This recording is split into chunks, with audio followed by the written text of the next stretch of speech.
listening to the Getting Salty Experience podcast.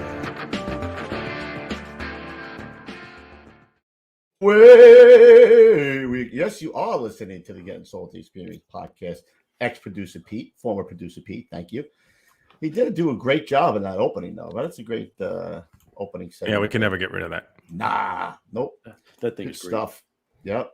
What's going on, fellas? Welcome back to the Getting Salty Experience. It's the only podcast that brings the kitchen table to you.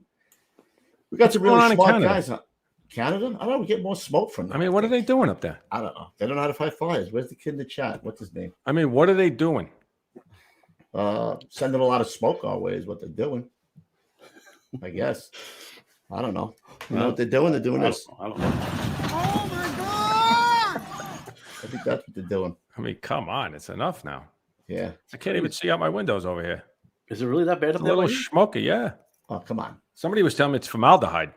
Some like Formaldehyde? conspiracy guy. Yeah. Is that why you look so young? Maybe. Yeah. I'm actually dead. You are. You just don't know it yet. I just don't know it yet. You're talking to my guy all wrong. Well, do we got to do that just for the shits and giggles? Or what? Yeah. He loves that one. Hey! You're talking to my guy all wrong. It's wrong tone. Wrong tone. Do it again. I'll stab you in the face with a soldering. It's a wrong tone. Oh, man, who's in the chat? Jose Martinez. Oh, look at that. I have to get. I was looking. Oh, that's right. Darren Phillips. Do something up there. Would you, for God's sakes? Put the thing out. Get a 2.5. Get involved. Not my fault, he wrote. Yeah, go grab a line. Do something, bro. It's just not his fault. Yeah. I think sure. Get it's involved. Never anybody's fault. Get involved. Oh, well, I forgot to tell you, we're doing what commercials we doing tonight. We got to do. Center. Yes, that's later on. We'll do that. Unless you want to get out of the way now. Whichever one to do. We'll do our ad and we'll do that one, and that way we can keep going and then just close it out. Do it, Gonzo. Do it. Here we go. We're gonna hear our guys. If you're looking for a gift for that special firefighter in your life, then head on over to GettingSaltyApparel.com. Yes, GettingSaltyApparel.com. What do we have? Well, we carry hand-drawn original t-shirts, glassware such as mugs, shot glasses, pint glasses, engraved Arctic cooler cups, and much, much more. There's also a full line of firefighter tool bottle openers like Halligan's, nozzles, and wine bottle opener accesses too. And if you're a cigar smoker, congratulations! We have partner sauce cigar cutters and humidors. Think we're done? Far from it. We got toiletry, gear bags, koozies, a full line of hats, decals, sweatshirts, and once again, so much more. We can also personalize most of these products, and if you want discounts, hey, you've come to the right place. We got discounts on large orders for promotion dinners, weddings, as well as installation dinners. Just head on over to GettingSaltyApparel.com. Good one, and we can hear the guy who actually made that one for us. Yes. Let's go. Need advice on how to start your podcast? Frustrated with the editing process? Can't find a voiceover guy? Hi, I'm Mike Colon, and I'm here to help. I'm the owner and founder of MC Media Editing Services, your premier consulting company for all things media, where I can offer you consulting advice on how to get started, and once you get started, editing, as well as voiceover work, all for a very reasonable price. If you want to reach me, you can contact me at 917-781-6189 or the email that you see listed here. I'm always available, and I'm always willing to help. Again, 917-781-6189. Why go to some giant consulting firm that's going to charge you an arm and a leg when you can just come to me? If you want to be stress-free, the way to go is to call MC. MC Media Editing Services, your premier consulting company. When I hear that area code 917, I can't help but think about Bag. What is it from Howard Stern? The 917. Now I just totally skipped my mind. 757 Bag or something like that. Damn, I had it in my mind as I was listening to it. Never mind. Hey, right now, I can't look at that guy when he's in the Ranger jersey. I can't look at him. With a big cheese. If I'm ever in a pissy mood, just show me that picture. I'll fucking laugh my ass off. It's so funny. He's got them googly eyes working. I don't know what the hell he's doing in that picture. He wore that just for you, Lou, because he knows you know. fingers. All right, what else you got? Do the first responder for excellence. That way we get all our commercials out of the way. None out of the way. Here we go. The First Responders Center for Excellence is a not-for-profit organization dedicated to protecting the lives and livelihoods of first responders. Their education and research initiatives aim to bring greater awareness and understanding to the challenges to the health, safety, and well-being of firefighters, EMS personnel, and other first responders, too. They are an affiliate of the National Fallen Firefighter Foundation. Sweet. And tonight's tip, I'm going to do my own tip tonight, bro. Do me a favor, bro. if you're a guy who's going on a detail in the FDNY or a volley who goes back and forth to the job, don't put your bunker gear in your car without putting it in some kind of bag, preferably something that keeps the contaminants out. Because you put your kids in the car, you put them in the car seat where you had some contaminated gear. No bueno, bro. Clean it up. Tighten it. And if it's a plastic bag, tie it in a knot. Correct. A balloon knot. There you go. Oh, yeah. Whoa. I'm sorry. Here. Yeah. I also want to thank the guys last week, man, and the guys after the show who contributed to Cat Baloo. Guys, what an immense turnout. You guys should be proud of yourself. I know we are. Fabulous that we could help that young lady out. Unbelievable. Yeah, and you could keep doing, what is that called, Gonzo? I don't even know what those super thanks. The super thanks. The super thanks. Yeah. So I told her because there's still we just got another like $600 or $700. Guys watching the show afterwards. So I told her every month we're just going to add it up, whatever we have there. If it keeps going, we'll just keep sending her in a check once a month for whatever it is that month that we collect. It's a gift that keeps on giving. We sent her $3,000 this morning, actually. Oh, sweet. Excellent. And last thing, if you were on the show in the past year, I see Fat Daddy Ray. Do me a favor. We're planning the boat cruise again around the Statue of Liberty on the fireboat, the John J. Harvey. Send me your email. I don't have everybody's email. Or I'd have it probably somewhere. It would make a hell of a lot easier if you just sent it to me so I could finish up the e-bike. Which email do you want to send to? Get Salty Experience? CoopsPodcast@gmail.com or text me if you have my number. Either or. We got Bobby Gallione, who missed last year, is a yes this year. I think Kilduff is coming. Your friend Ed. I call him me Chief and Ed. Kilduff. We'll be hanging out tight. I think Freddie LaFamina is coming, Chief LaFamina. And the two guests tonight are getting an invite, too. How do you like them apples? I love apples. Yes, yeah, for sure. Yes, and that's it. Anything else? That's it. Just a reminder about the super chat for tonight. Any questions related to Standpipes or something like that, please, you can ask him. This is a way to do it. Or if you just want to support us like you did on Monday and previous shows, we greatly appreciate all the support. Oh, you're getting smooth at this, bro. He's like... It's the haircut. Is it? Yeah. It's about a week old. I'm very jealous. Oh, he's buffing my shirt, too. Did you see that? I did now. Wow. So our one guest doesn't really need an introduction. Chief Norman, the guy is just like... He's the guy. He's a goat. He... There it is. Here it is. Let's bring him in. Here he is. Yes. No? Oh, wait. Wait. I didn't get a chance to bring the guy in. You fucked up.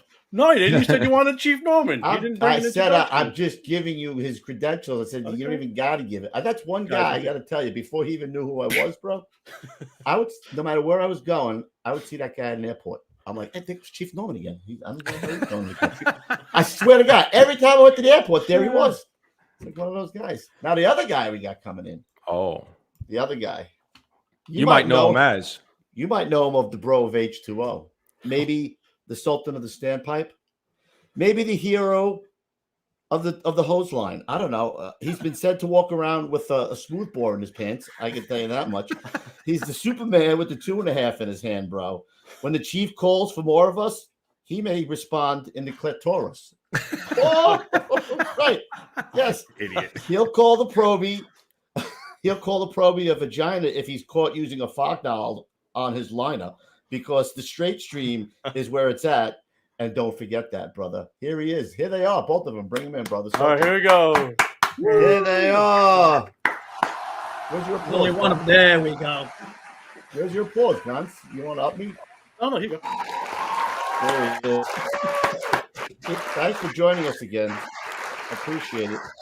We were breaking the studio. You had to go to the clitoris, right? That's it. Oh, you got it. I fumbled on that one, bro. You did. You tripped up a little bit. You want to go back and do it again? When the chief calls for more of us, he may respond in the clitoris. Look at the chief's face. That's why the chief's in the sauna. He needs to be like massaged at all times. Got to sweat this one out. I swear to God, though, It's gonna be a long night. No matter where I was going in the country, in the airport, I go, I think that's Chief Norman over there. Bro. You walking around like, what is that, baggy? Yeah. You never did offer to carry my bags. Oh, nice. Get him, Chief. You probably wouldn't know who I was back then. Hey, Chief Norman, like, who are you? I'm sorry. What? Yeah, who the hell are you? Get away from him. All right, let's get patriotic, Gans, before we go any further. This is a very patriotic show. Yes, You know what I'm saying? sir. So Come on, man. let's get patriotic. Here we go. All right, here we go. I pledge allegiance to the flag of the United States of America and to the republic for which it stands, one nation, under God, indivisible, with liberty and justice for all.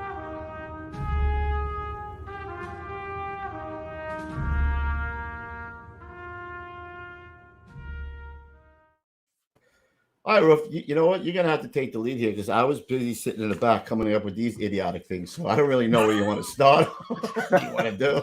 Well, I figured we would start. The chief, you wanted to go over some stuff. Obviously, we're going to talk about standpipes, but did you want to talk about what you guys were talking about when we talked at the show? What was that? Well, yeah. Basically, the premise was just that, we've all seen problems with standpipe operations, and it's not an everyday operation for most fire companies. Even in high-rise areas, they don't stretch a line every single day unless you're 42 engine and you go into the training tower there. But most of the time it goes well, but every now and then it doesn't, and it usually falls back on people doing things that they know they shouldn't have done. The problem is the guys don't understand the standpipe system itself. It's not just a pipe that carries water. That's a simplistic view, but it's built to a standard, the NFPA 14 standard, that determines how the system is going to perform. And just because your department's SOP says, well, we do it this way, doesn't mean that system is designed to work that way. So I'll give you a little bit of background. I spent about 7 years as a fire protection engineer designing sprinkler and standpipe systems in high-rise buildings, all kinds of buildings, before I got on the fire department. And standpipes are pretty simple. There's a code that tells you how far apart the outlets have to be. There's another code that tells you what the pressure is going to be at each outlet. And too often, fire departments think that, well, okay, this is a simple thing. It's just like pulling pre-connect, and it's not. It's a different environment that you're working in. Just the fact that it's in a bigger building, if it's a high rise, you go in, 10 stories, say 12 stories.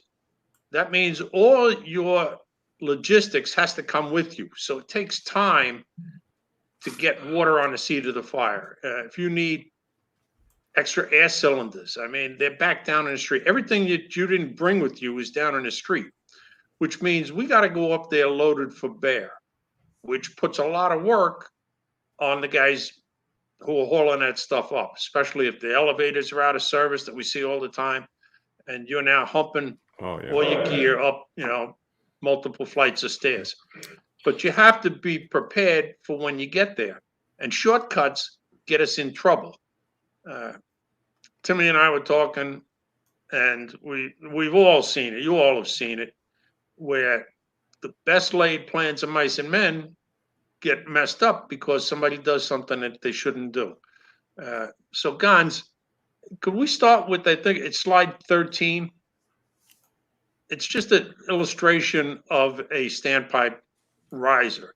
And as I say, it's a simple thing. You can have a couple of different sources of water supply, but the code requires that for a single riser system, all that system has to flow is 500 gallons a minute from the two most remote outlets, usually the top floor outlets. So that's all you can expect. If you don't put that fire out with those two lines, well, you're in big trouble. If we go to a multi-riser system, slide 14 there, Gons. There you go. You're going to get an additional 250 gallons a minute, 1 2.5 inch line, basically, for every riser in the building. Now, it used to be in real big buildings, they might have 4, 5, 6, 7 risers going up in that building.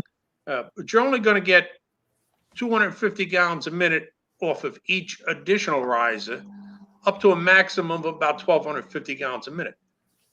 That's a lot of water, but it might not be everything you need, particularly if we're looking at something like a high-rise commercial building. So that's how we get into the discussion here. If it's within the capacity of your hose line, that's fine. Some of the problems that I've seen, I spent, a few years at Engine 290. We did a lot of high-rise work down in Starrett City, or in the projects around us. And we had multiple instances where there were problems. One issue that we see, the code says, well, every part of the floor should be within reach of 150 feet of hose.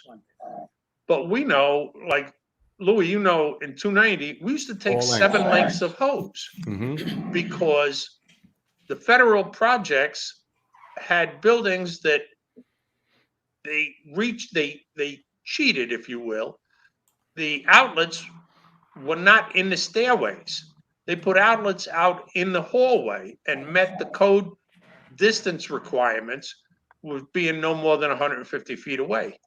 But if you had to hook up on the floor below and then stretch up a flight of stairs and then down the hall because you didn't want to hook up to that outlet in the fire hallway, that took us 7 lengths of hose. So each guy would carry. Everybody had to take 2 lengths, and the nozzle man carried 1 and the standpipe bag. So everybody's burdened down, plus all their gear, their masks and everything else. And now, again, if you're hoofing it because the elevators are out, you'll beat up before you get to the fire floor. I don't know if it was Starrett, but it was. I don't know if that's me. It might be you, Lou. I'm not sure. Yeah, one of the. I forget which building it was. I was just telling the chief, like he was saying, we went to so many Standpipe buildings. It's like being out of the job now is like, it's like I don't remember anything. But I remember each guy carried a roll up, and the control man carried 2 roll ups, and the officer carried the bag. Right. So I remember looking in that bag, and it was heavy.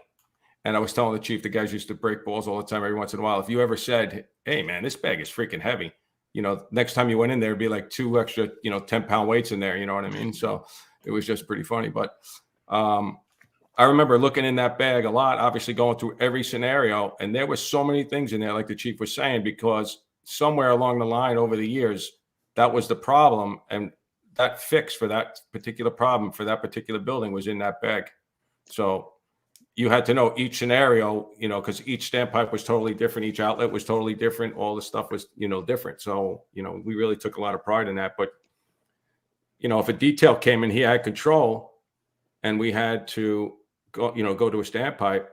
A lot of times the doorman would take the extra length. Obviously, you don't want your detail carrying 2 lengths, but that extra length was to get to the last apartment, to get to the last room, right? So it was never going to be that we were dependent on the second due engine, right? I mean, we could use their lengths, like the chief was saying, if we, to go for 7 lengths or something like that, but we were going to have 5 lengths just to make sure that we're covering, the last apartment to the last room. Which is important. I mean, bring 3 lengths of hose and it's a 4-length stretch. Well, good on you. Yeah. So again, that's the logistics that we're talking about. You got to have everything that you are going to possibly need when you get to the fire floor. So Tim, did you guys have that? Carrying all that stuff, you might be spent before you even start operating the line. That's so one of the things we talked about, and there was discussions about when we rewrote the engine manual was, I liked the fact that the officer carried the bag. I mean, it was never going to be able to be written that way. But when the officer carries the bag, he just by dropping the bag, he decides what outlet he wants you to hook up to. And it's like a nonverbal command. I don't need my radio. I don't need anything else. I drop the bag by this outlet. That's it. This is where I want you to hook up. And another thing about that 150 gets you to the door of the apartment. And so, it doesn't, that's the misnomer about the 150. It gets you to the door of the apartment. And what we used to do, we had the polo grounds, and we would take rope, the search rope was the longest rope we had, and we would go, and we discovered that the E line of apartments in the polo grounds would need an extra. It was 15 feet. We would come up 15 feet short. So that immediately went out to the SIDS that the E line required 4 links, because you look at standpipe stuff, and not to take over, but you look at engine stuff. When you look at engine work, it's the hardest thing an engine has to do. I mean, if you think of everything that needs to go right to get a line in operation at a standpipe building, as opposed to pulling a pre-connect off an apparatus, we've got to be able to carry all that stuff to the drop point, connect to the outlet, supply the outlet, find a hydrant that we can bring water to that outlet. All these things need to go right. And I tend, me and the chief talked last night, and I'm a big guy about doing it by the numbers, and have that checklist. If you do it by the numbers, you get this right, you get this right, you get this right, you get this right. Can it go wrong? Sure. But you've kind of, you're playing a home game now, and you've limited the amount of things that can go wrong if you simply just do it by the numbers. And I tell you this, most engine officers don't understand NFPA 14. They think it's just a pipe that gives me water. They don't understand that there are limits to it. There are this to it. If you're an engine officer, it's a document that I wouldn't suggest reading everything, but the information about standpipes within that document is very, very good use to it. If you're an engine officer, if that's what your goal is, to be a good engine officer, there's things in there that are real pertinent to what we do every day. Yeah, they set the parameters. I mean, these rules were designed and developed, and you have to understand that the NFPA 14 standard was first written in 1912. That was first publication. Why was that? Well, because the year before they killed 146 people down at the Ash Building in the Triangle Shirtwaist Fire. So that got a lot of attention, got rules created. But what was fire attack like in 1912? 2.5-inch hose and an 1.8-inch solid tip nozzle. That's it. There was no NFPA 14 was written around our attack fog package. nozzles. Yep. So the NFPA standard was created and it stayed that way for 80 years until 1993. 93. Gonz, you got that slide 7? I do. Boom. Yeah. February of 91, Philadelphia had a fire in One Meridian Plaza. The standpipe system there created havoc for the fire department. They could not get an effective fire stream in what was, when they arrived, a one-office fire, a relatively small fire that could have been controlled if they could have gotten a working hose line in operation. But they couldn't. The standpipe system was improperly installed, and their hose line required way too much pressure that just wasn't going to be available. So, Gonz, if you go to slide 22 or 23, 22, go to 22. All right, we got 22 here. Here was the problem right there in Philadelphia. It was a pressure reducing valve that is a complex mechanical valve, and they failed. They failed Los Angeles City after the Philadelphia tragedy. Los Angeles City tested every single valve in their city, and 3/4 of them failed to deliver an effective fire stream. Wow. So that was a severe problem. But the fire department aspect is also part of it. All right. So if you're taking 1 3/4 hose and a fog nozzle, that if you put 200 feet of 1 3/4 with a fog nozzle directly off your engine, you're pumping that at about 200 psi. The standpipe system is designed so that at the top floor outlet, you get no more than 65 psi. Back in before 1993. Before 91, yeah, after change. Yeah. 65 psi. That's it at the top floor outlet. Now, at the bottom floor, you might have 100, 150 but you're not getting 200 ever. So the nozzle and the hose that you use to fight that fire have to match the system design. Now, after 93, the standard was revised and they gave us a little more pressure. You can have 100 PSI you should have 100 PSI at the top floor outlet. But what's 100 PSI when you got 100 PSI nozzle? You need 100 just for the nozzle. Forget the friction loss through your hose and everything. So we're still not at the pressure that people think that they're getting. Too often they think, well, okay, I can get more pressure. I'll just maybe pump into the fire department connection, and I should be able to build that up. Maybe and maybe not. The fire pump may have a relief valve that's built in that it's going to dump the excess pressure that you put in. So there are all kinds of variables in the system that your best intentions in the world and your SOPs are just not going to overcome. So we have to be prepared for that bottom line. Okay, this is the most I'm going to get.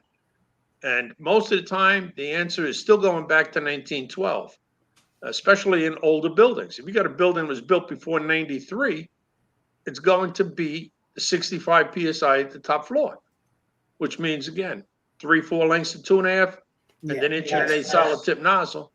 And that's all that system is going to work with. Anything you try to do anything else, and you're dropping your gallonage and or your pressure at the nozzle. So. Well, that's a real key point, because a lot of people don't understand NFPA 14, and that's 65. Like, everybody says, why 65? Why the pre-91? Why was it 65? And that was built around the attack package. If you do the math of the 3 lengths of 2.5 with an 1 1/8 tip, it's 65 PSI. So that system is designed around the attack package. The attack package is not designed around the system. The system is designed to supply. That's why it was 65 originally. Now the 100, it's 100 now since the One Meridian Plaza fire. And I've asked a lot of people, why the 100? And the best I could get, it's a compromise from the companies that are using the fog nozzles and the people that are still using the smoothbore nozzles. And to me, that just doesn't work. I mean, if you're gonna increase it for a reason, have a reason why. Because especially with standpipes, you got to ask the why. Like we went to the 2-inch lead length, and I don't want to get ahead of ourselves. And my question when we did that was the why. Why did we do that?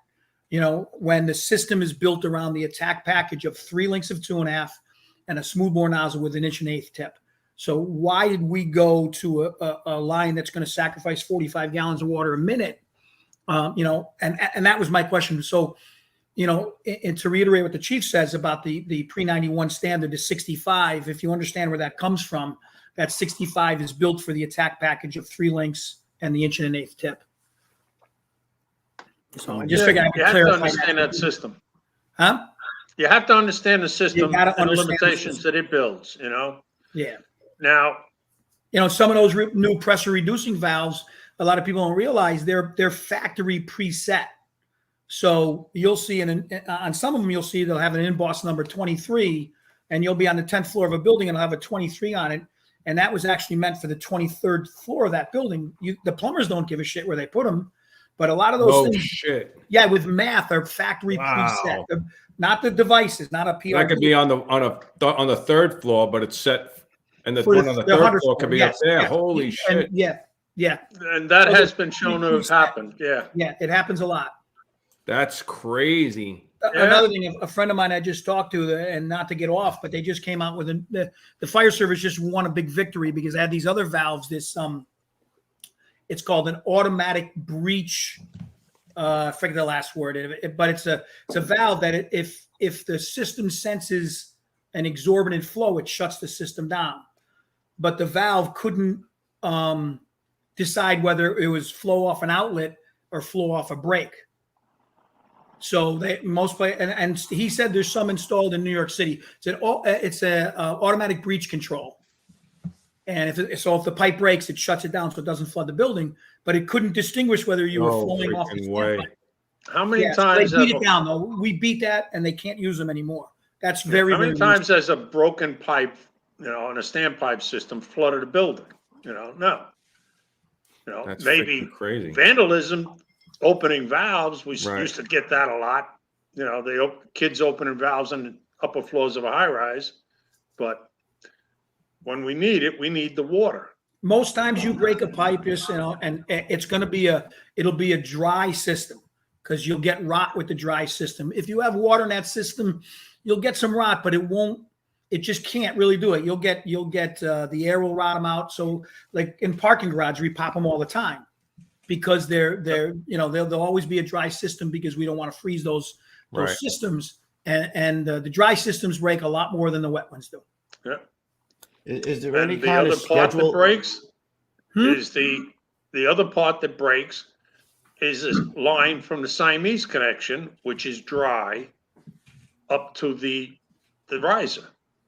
And we've had, Siameses or the piping from the Siamese connection blow out of the building, blow out of the ground. That's why it's so important. Like if you're an engine officer, wherever you work, whether it's New York City, whether it's Myrtle Beach, whether it's Charleston, you should understand the buildings within your district because, they're a lot more complex than people. There's isolation valves. So if you have a break, you can isolate the break and still get water to the fire area.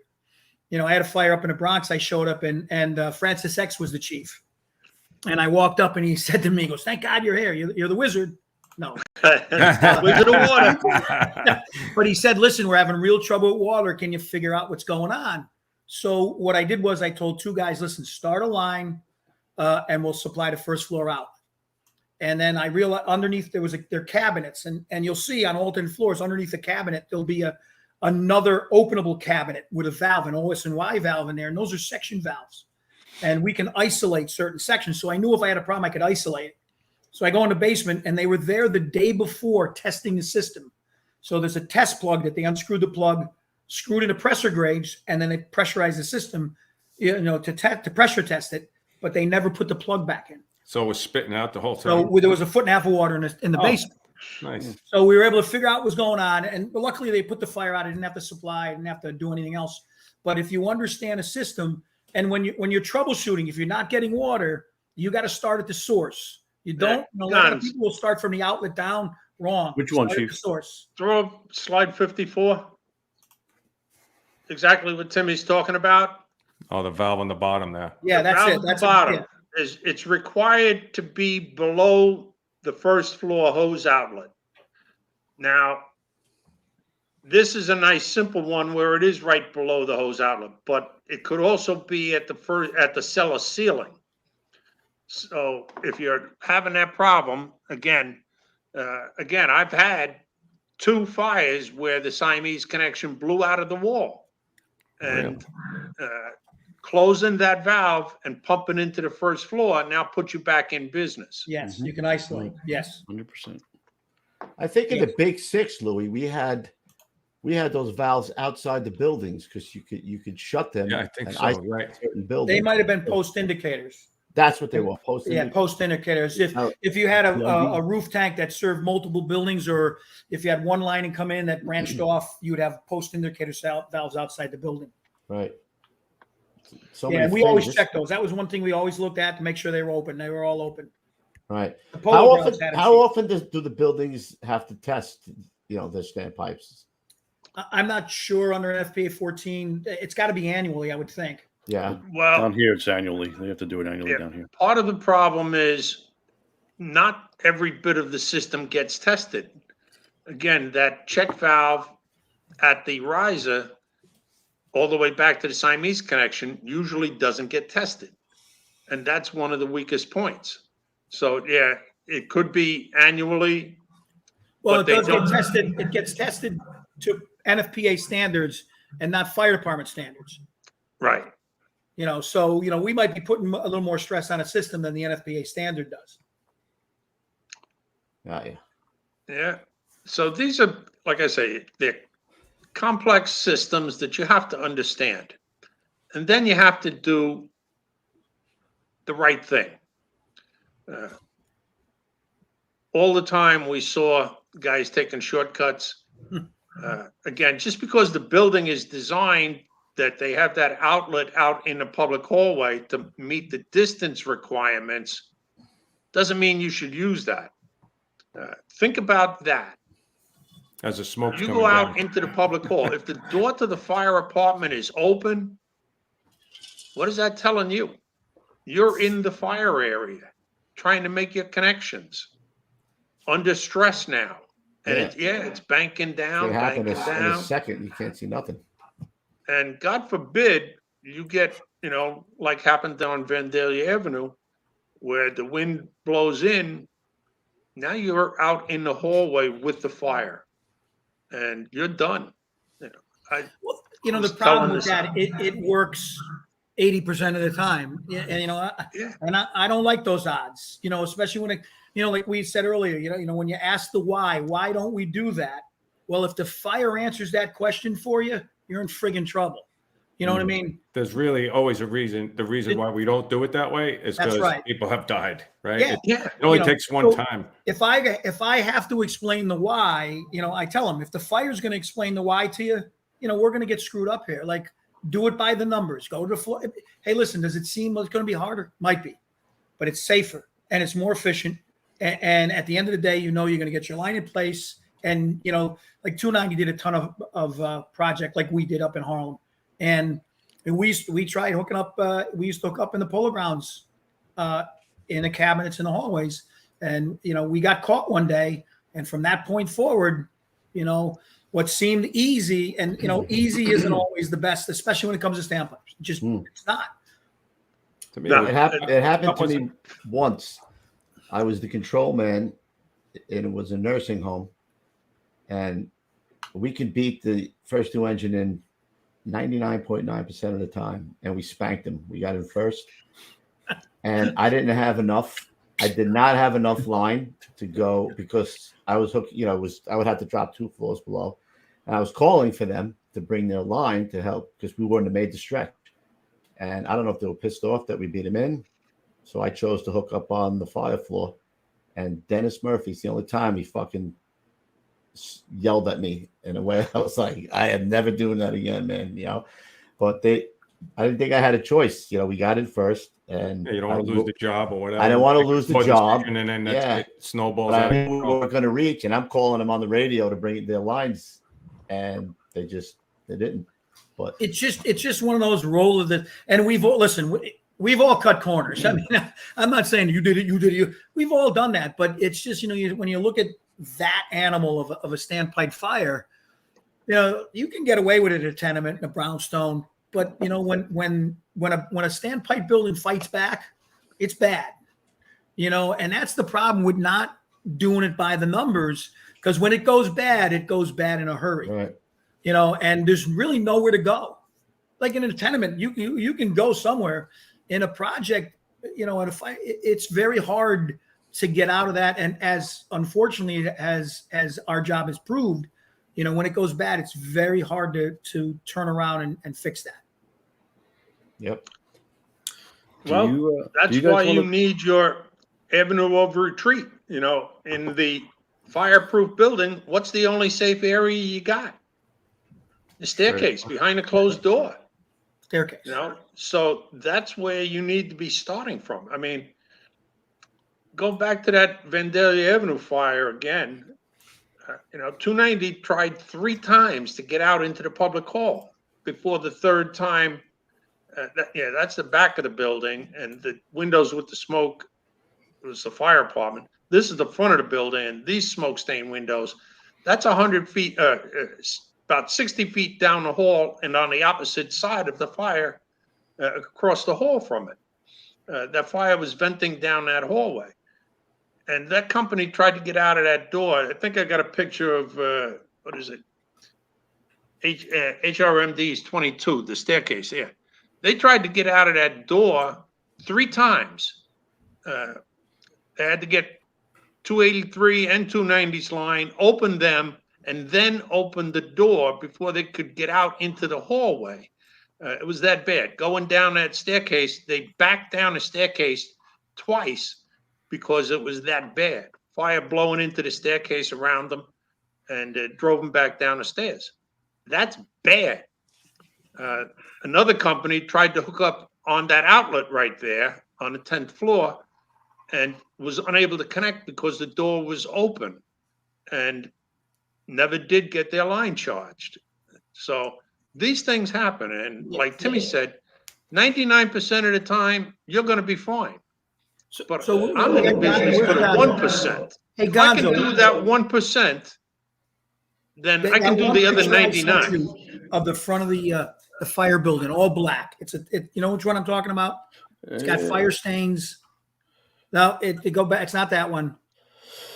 Here we go. I got it. There it is. So you look at that picture, and then you think back to the Vandalia Avenue picture that he showed, where the stains weren't even nearly that bad. So what's the difference in those two fires? So this fire they put out from the inside with no problem at all, none whatsoever. And so people would look at that and say, well, that was the worst fire. But Vandalia Avenue, the smoke stains weren't even, you look at that building and say, well, how bad that fire could it be? That's because, it was a wind impacted fire. And all of that stuff you see on the outside of that building right there was being pushed back into the building. And that's why that's why these fires are so deceiving, because you look at that picture and you say, wow, that's a really good job. And it went out pretty quickly with a single 2.5, where Vandalia Avenue took the lives of 3 firefighters and it didn't even look that bad at all. And that's because the wind played a role on that, and shit had gone wrong. And that's like we said, how bad they can go when it doesn't look bad from the outside. It can go bad in a hurry. And that's, like I say, I go back to that. If I can do the 1% that go bad, I can do the 99 that go right easily. So. I was going to jump in there. I was going to jump in there early. I was just going to jump in there early. When you get a chance, so maybe, I don't know, for the audience, as far as what you guys would carry in your bag, because I know we have a bag down here. We're kind of just, I don't want to totally change the momentum of the show, but if at some point maybe you could just touch on it in case somebody wants to know what's in the bags. Well, there's a lot of stuff that we mandate in the engine manual that you're supposed to bring, but a lot of companies have made bastard tools to do stuff. But we got to bring a Stilson wrench, pipe wrench. Yeah. You're supposed to bring the pressure gauge, but most companies are attaching that to the control links already. I don't know what 290 did, but most companies attach that there. You're supposed to bring an extra wheel. You're supposed to bring adapters. You're supposed to bring another nozzle. And then a lot of companies will carry extra caps. A lot of companies will carry wire brushes. Wire brush. Some companies will make a tool for a stuck wheel, but you can do the same thing with the Stilson wrench by opening up and putting the wheel and open it that way. So there's stuff that's mandated in our job that we bring, but like a lot of times, you'll have in that bag that are building specific stuff also. Like a lot of places now bring a one-way gate with them so they can control the outlet a little better. And I never really agreed with it because it adds a little bit extra weight, but now they're making them a little lightweight, and they can control the opening and closing of that. You're putting a gate on a gate.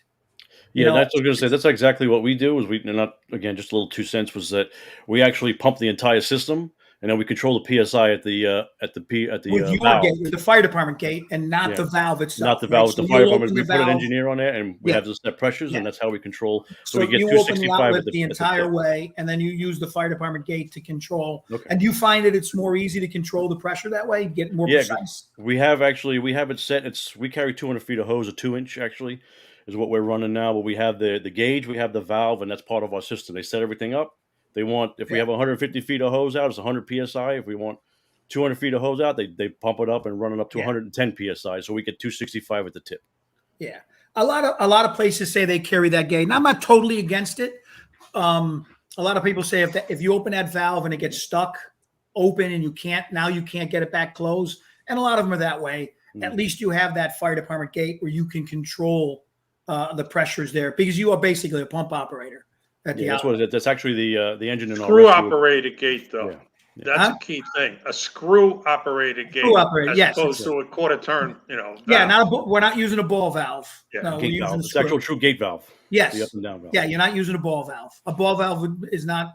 You don't use a ball valve there. Chief, I remember in Starrett, the guys used to, if I have this right, again, it's been a long time. It's we didn't open up the valve all the way. because the guys were afraid of a hammer. Like they would get like I guess if the pump would turn on or something would happen, right? We used to get this hammer and you would feel it on the nozzle, would sometimes knock it out of your hand or something. I don't remember. What was that? Yeah, Starrett City had their own pumps, and it was a good, you got plenty of pressure there. So when that pump kicked in, you could get a, pretty good. That's why I think they never. rush, the guys would say they wouldn't open the valve all the way because if they, I guess they operated like that, and then it was better to keep it cranked down a little bit. I don't remember all that stuff. I was just going to the fire. They handled all that shit. But that's just knowing your district. Yeah, knowing your building, building, that's right. like building specific stuff. Like, hey, Starrett had its own pump. We knew that we couldn't open it all the way because we didn't want the hammer, and we risked, popping a sweat and blowing a valve off somewhere. So, Right. and that's a great example of, hey, listen, these are the buildings we respond to. I want to know my systems. Like I said, I don't need to know how to stretch at a tenement. I need to know how my systems are in my neighborhood. So that's a perfect example of that. Yeah. Tim, what about the chauffeurs? That you guys had a chauffeur standpipe kit too? Maybe you want to go over what was in that? We did. It's the Chauffeur standpipe kit is kind of minimized a little bit now because they've made a appliance that it's a single appliance to supply the first floor outlet. So if you get a bad Siamese or a lot of places have the storage connections to supply the riser, if it's bad and you have to supply the first floor outlet, a lot of places made a chauffeur's kit that had all the, and I try to figure it out. I think it's a 3.5 to 2.5 reducer and then a 2.5 dubber female you'd have to bring to make that connection before they came out with the double female swivel 3.5. It's a single, it's a transgender fitting. Okay, can I say that? Yeah, see, we're LGBTQ, TLT. Yeah, RSTLPQ. Yeah, it's a transgender fitting. So, but the one thing we added to that, it wasn't in the engine manual, was that if you're supplying that first floor outlet, and a lot of people don't realize this, is because that chauffeur's going to be running back and forth. So a lot of guys would go and make the connection to the first floor outlet, open the outlet, and then run back to the rig and charge that rig to supply the outlet. But the problem with that is once you open, remember it's an outlet.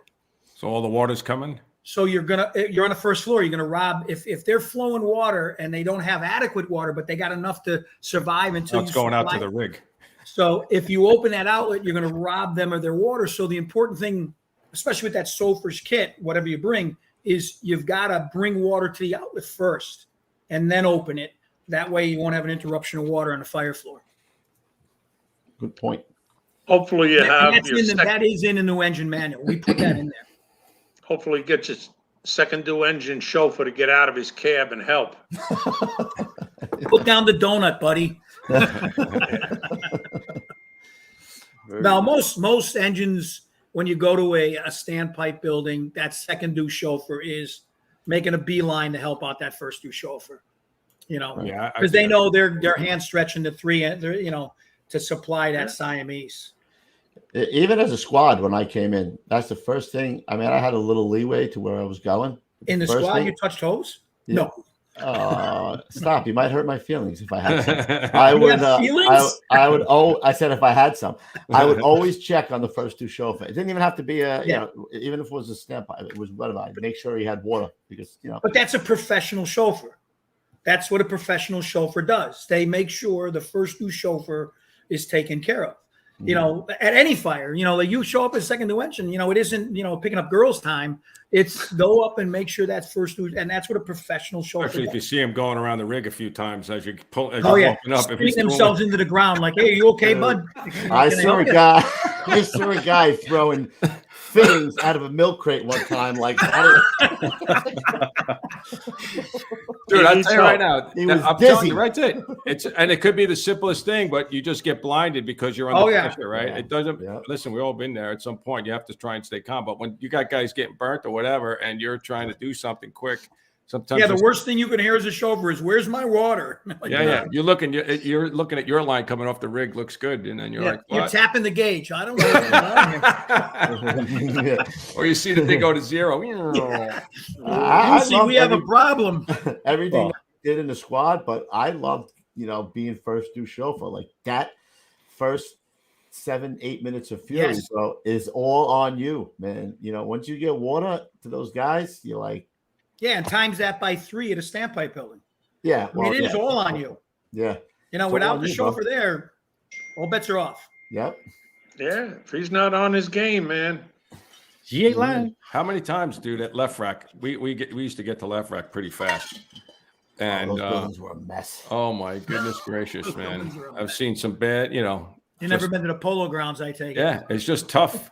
Like the chief was saying before, man, those jobs, if you get a little delay or, you're not in sync with everything on the 16th floor, and it's a good fire and it's, maybe it's snow out or whatever and everybody's a little delayed, it could go ugly quick, man, The polo grounds, the hallways were in a T. So if it was out in the hallway, it wasn't like a straight hallway. You had a couple of turns you had to make to kind of find out where it was. Yeah, it was no fun up there. The polo grounds. What street were those on, Tim? 155 and 8th Avenue. And then we had the Wrangle houses north of there. We actually did more work up in the Wrangle houses, but they were smaller. They were only about 12 stories, where the polo grounds were 30. And there were 4 of them, all shaped in a T. You could hear the wind howling. And set back off of the road. Yeah, they were terrible. First job, a lot of work up there too. First job I ever went to was a high-rise job. It was a project job. Stan Street down in Brooklyn. I had a funny story about a project job we were at 2475 Southern Boulevard, and it's like a 30-story building right at the end of Southern where it hits Fordham Road. And we get a good fire somewhere. We're trying to find it. And so the guy in the truck says to me, he goes, "Hey, listen, fire's in this room." So I said, well, I always wanted, as the engine officer, I always wanted control of the door. I never, once they found a fire, if the door was closed, as the engine, I wanted control of the fire room or the fire area itself. And so I says, give me the door and you finish your search. So there's 2 doors side by side and they open both like this. So I reach up and I grab the wrong knob. So my nozzle man shows up and I tell him, I says, "You ready? You got the room. It's right here. I'll open the door." So we open the door. He opens the line and he just douches the shit out of this room. I said, "Shut it down." I get in the room. I'm looking around. I'm like, "That's funny. There's not a thing burned in this room." I'm looking around. I'm like, "Holy God, what's going on?" There's a room right next door ripping. So I go, now it's 4 rooms. Wait, right here. I go out of that room. I open the door and it's fucking rolling. But I had already told the chief, I got water on fire, I got the fire knocked down. I already told him that. So I open the next room and it's fucking running. I'm like, holy shit. I go, "Mike, bring the line over here." So we knock it down. But the funny part, I tell the chief, I says, 88 to 18. And I think it was Salk. He goes, "Go ahead." I go, "Yeah." I says, "We got the fire knocked down and we got one room really clean."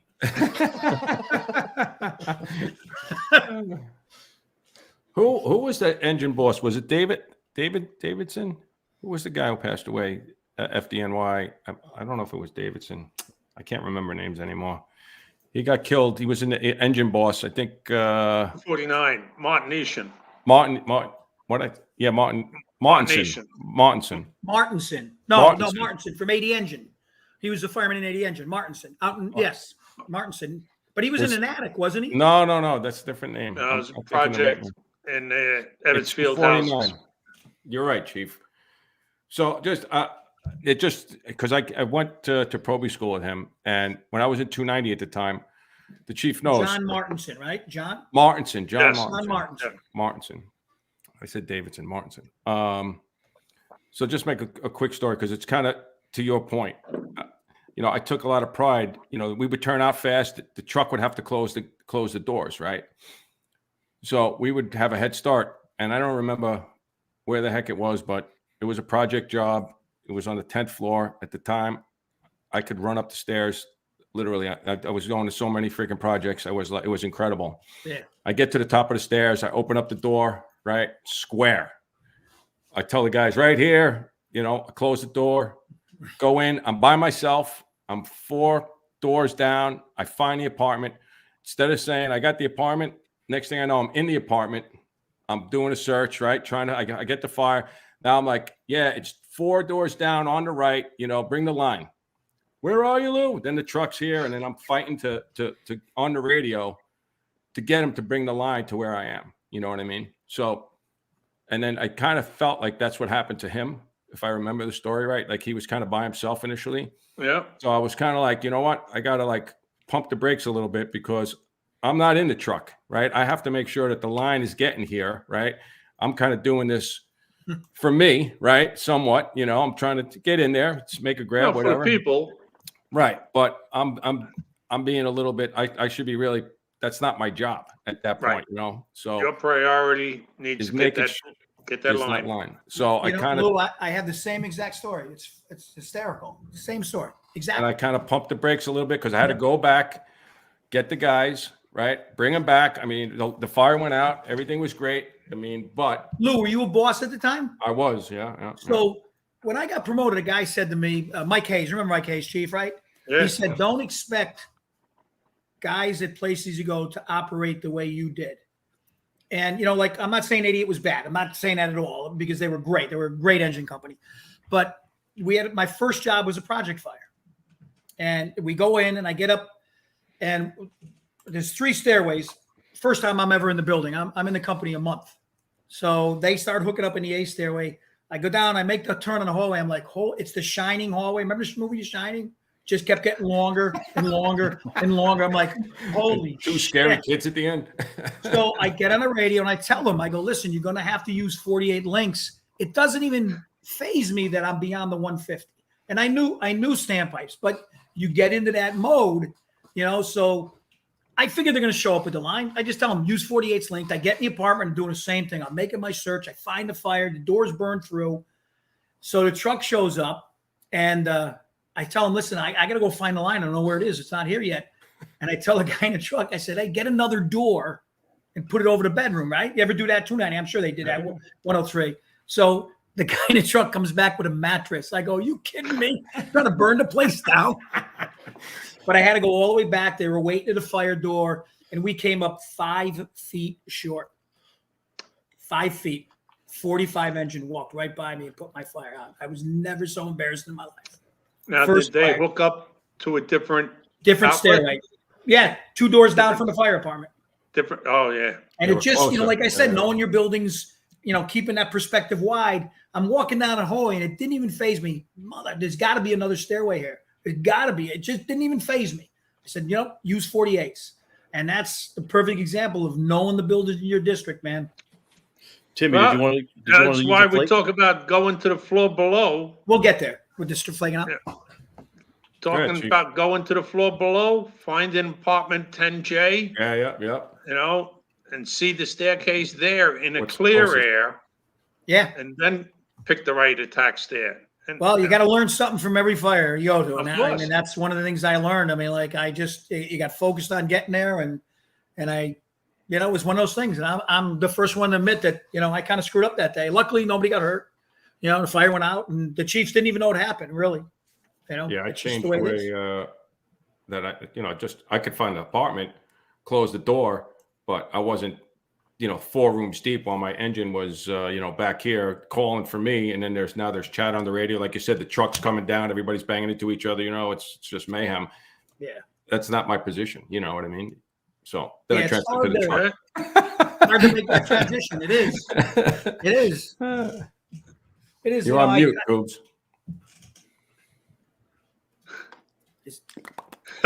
Sorry. Look at this guy. I love him. He's got his peg. He's waiting for you. He's got his finger waiting for you to do it. Right there. All right, let me say it again. Chief, when you came to our booth, you were talking about some kind of controversial theories going back and forth. Oh, with the line. What was that? Do we come going up the stairs or going down the stairs or something? The flaking out?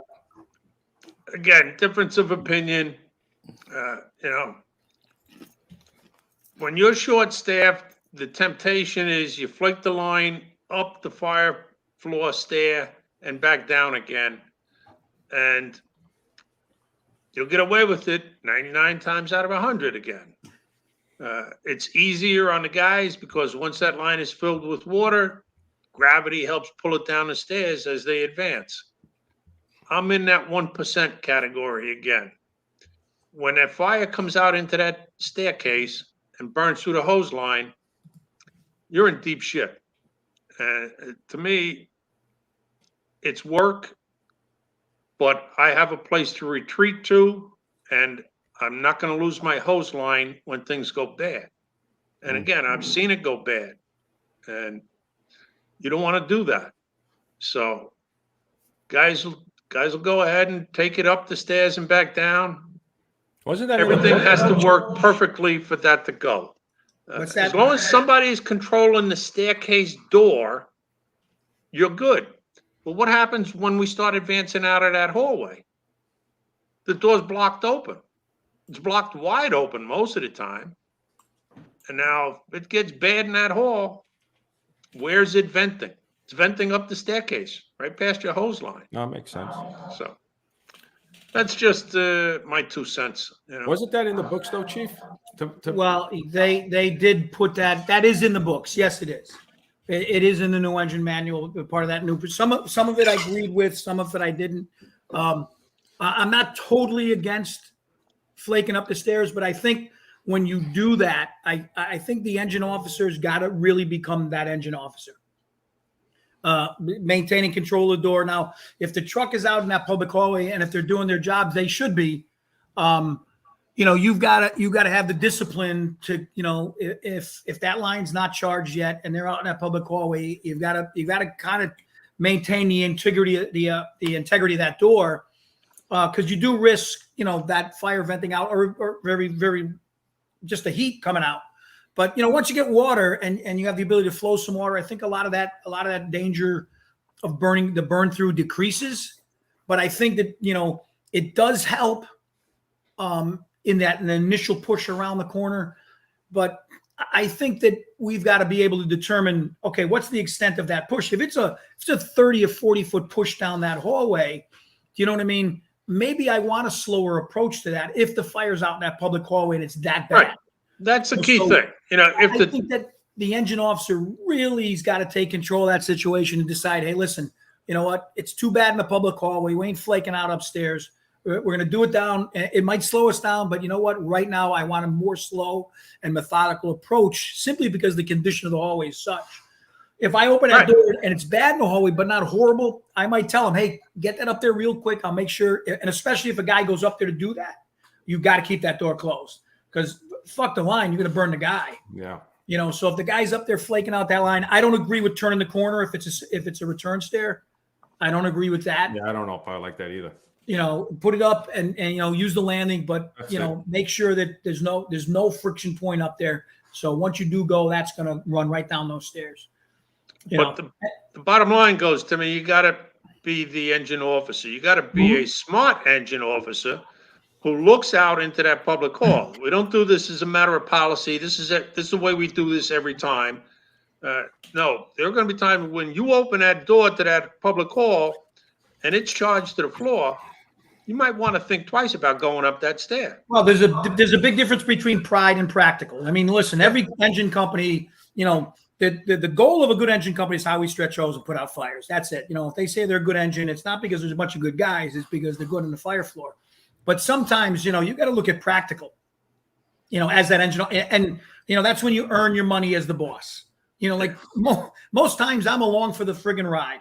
Do you know what I mean? The guys know what they're doing. I'm just along for the ride. But I get one of those standpipe fires that, it's in the public hallway. It's decision time now, and you have to be the boss. And it might be unpopular. Hey, listen, I'm not flaking out. It might be a little bit more work, but that's why they give us an extra guy.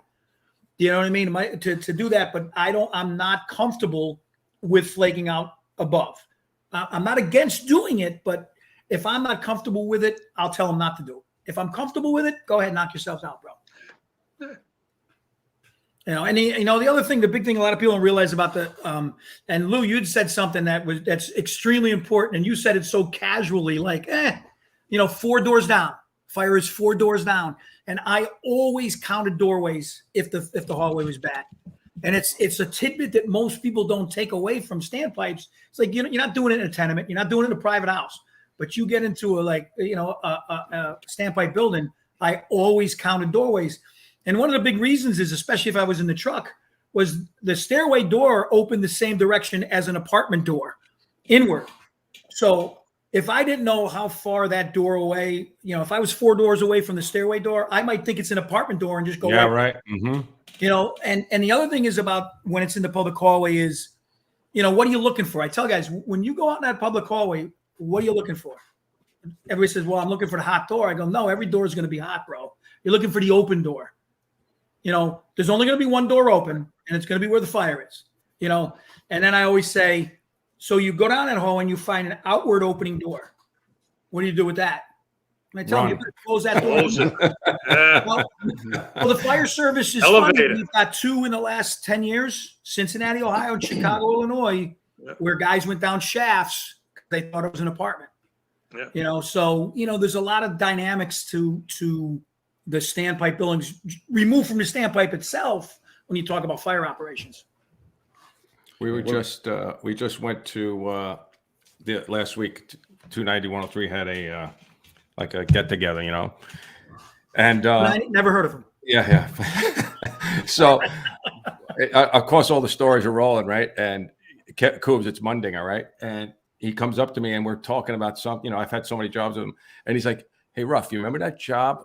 I remember it was so clear as soon as he said it to me. I get to the top of the stairs, it's Starrett. I open the door, it's black, right? And I look down to my right a little bit, and I see the fire out, into the hall. So I'm like, it's right here. I can't see what it is, right? It turns out they knock it down. We get in, they knock it down. We start going in, and it was like the trash chute. Yeah, but it was like, their rooms are pretty big, you know what I mean? But they had stuff like 3 mattresses in there. So it was like, just 3 black. Yeah, right. It was blacker than black. But Monday always does this. He's like, Ruff. I was like a mime. He was like, I was like running into walls, you know what I mean? Because it was only like 4 foot by whatever the heck it was. I don't know. But it was just so funny. Do you guys want to chat a little bit about charged stairwells and some of the complications with that? You run into any of that kind of stuff? Somebody evacuate and leaves the doorway open and charges the stairwell that you're in. I mean, I know it's complicated. I mean, we've had it. That was a debacle. The attack stair. I mean, compared to when I first got on to when I got out, right? The attack stair and the evacuation stair, that really became like, there was no screwing around with that, really. At a job, I remember guys getting pointed out if they were in the evacuation stair. You know what I mean? Well, I'm pretty sure. You don't quote me on it, but it used to be where the truck officer decided which was the attack, and that's since been changed. And now the engine officer decides the attack stairway after he talks to the truck officer. Right. It used to be that was one of the changes in the new engine manual that the engine officer now decides the attack stairway. We used to, Chief, you remember when I first got on, we were having the paint fires in the stairway. Yeah. All right. And those things were I don't know if you had one but we had one up by 76 engine, and there was a guy 10 floors above the fire, dead in the stairway, still like this with a cigarette in his hand. That's how fast it came on him, right? Wow. Yeah. Yeah, crazy. And that's when you see that, you think, okay, now I realize why they want that, evacuation stairway, at the very least.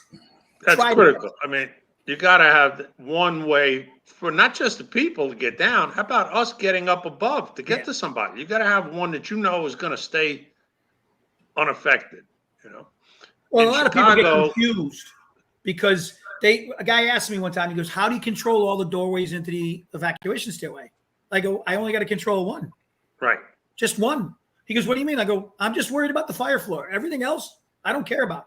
Just keep the one door closed. And then he goes, well, why hasn't anybody ever told me that? I go, I don't know why they haven't. Just one door. That's all you got to worry about.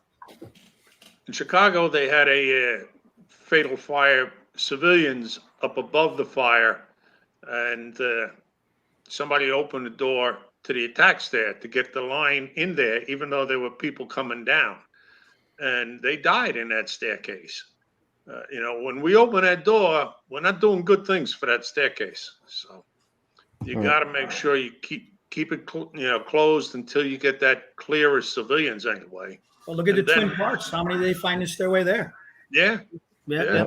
Most of them were in stairways. I was just going to bring that up. Yep. Yeah, So if they stayed in their apartments, they're better off all the time. But, they don't understand fire behavior. They get out into that staircase, want to get down.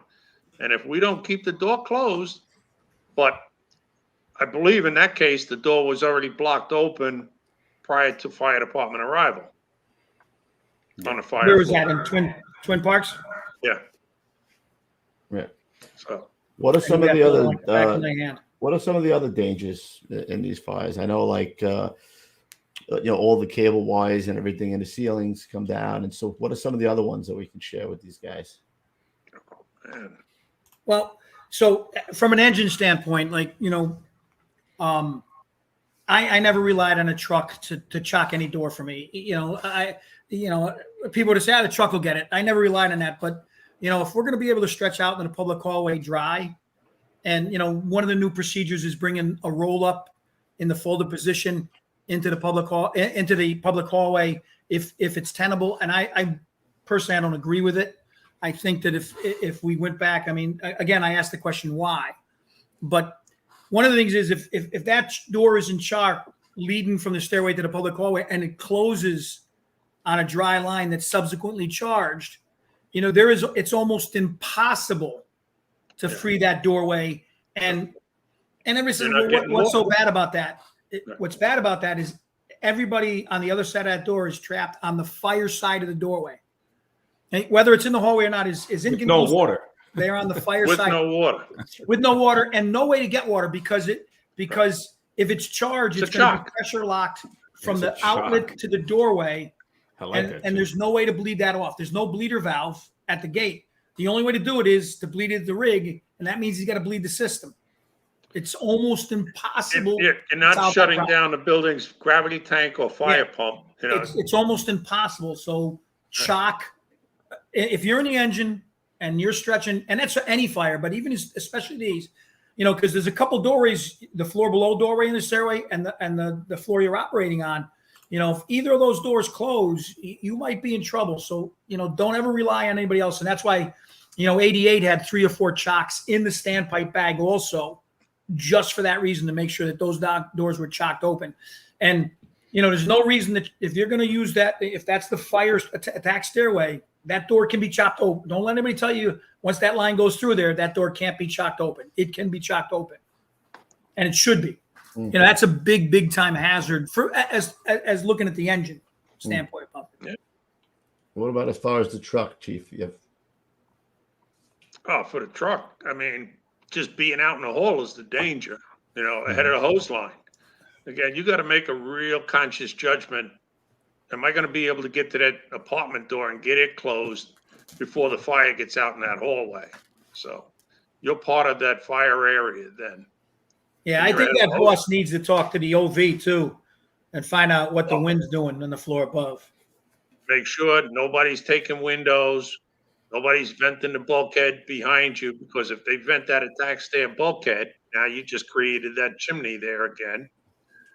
But the fire doesn't know about not breaking the windows. Fire doesn't deal with that. So what it wants to do. So basically, that hallway becomes part of the fire floor. Yeah, right. It's the fire, same as the fire area of the fire apartment. Yeah, if it's in the hallway, we charge it in the stairway. Because you can consider it part of the fire area. Right, but it can turn into the fire area like that, even if it's not when you first get in the hole. Right? Yeah, and it's the Park Avenue fire. All these wind-driven fires, they go like that. The Park Avenue fire, it's almost like the guy you were talking about in the stairwell, Tim. Park Avenue, where Mickey Conboy went over the edge. Yep, I know the fire. You guys were there. 69 was part of that. But the guy in the fire apartment was in a wheelchair.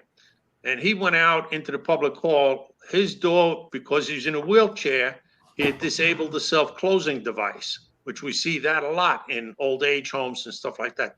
They don't want that door hitting them in the ass as they're trying to get out with their walker or whatever. Sure. So those self-closing devices are disabled. Now he's out there in the hall banging on doors, fire, fire, fire. He bangs on the door of an apartment that's 100 feet down the hall. On the opposite side of the hall, the woman opens the door to see what's going on. Her windows were already open, and the fire blew that 100 feet down the hallway and killed both of them. Yeah. Her body falls in front of the door and blocks the door open now. Oh. And it was another one of those horrible wind-driven fires that it changed like that. So unpredictable. Yeah. So Gonzo, we had those. I sent you those pictures of the flaking out. Yeah. If you want to talk about that now, yeah. So you have another one. You have that one. Show the other one where the line doesn't go past. That one. Okay.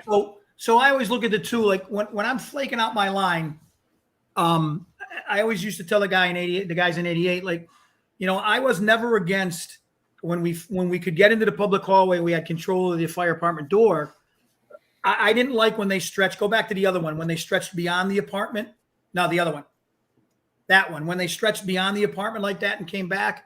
Because I was always in the belief that if it got real bad in that apartment and we were going to follow that line, when we left the apartment, we were heading away from our exit. And then we would have to cross in front of that open door again. And I always tell guys, I'm not against putting a big loop in to make that initial push into that apartment to get to the break point of the apartment. But anything more than a length down the hallway past the apartment, again, you're rolling the dice. If something goes wrong when you leave the apartment following that line, you're going to be heading away from the fire, from your exit itself. So if we can, we try to flake out our excess hose when we can get into that public hallway on our exit side of that doorway, if we can, with the exception of that 10-foot, 15-foot loop to make that initial push into the apartment. And I think that's important when you talk about our operations of flake that line out and getting into the apartment. You take it. I would say that's how I've seen it most of the time. Exactly like that right there. Yeah. Oh yeah. Yeah, I don't like that. And 88 didn't do that. We never really went beyond the fire apartment itself. Only because if we got chased out, being proactive in my thinking, we're going to make the turn and head directly for my exit and not go away from it. The thinking was at least by us, is just to have that hose right in front of the doorway, so there's minimal pinch points. You can advance a little bit easier. Yeah, I'm not against making a big loop. Like a 10-foot loop to make, like I said, make that initial push. But if you went farther down that hall, which a lot of companies do, and which if we do it under the new system of bringing the roll up there, you're forced to almost flake away from your exit. I just don't think it's a safe practice. I got you. You can take that down if you want. Copy that.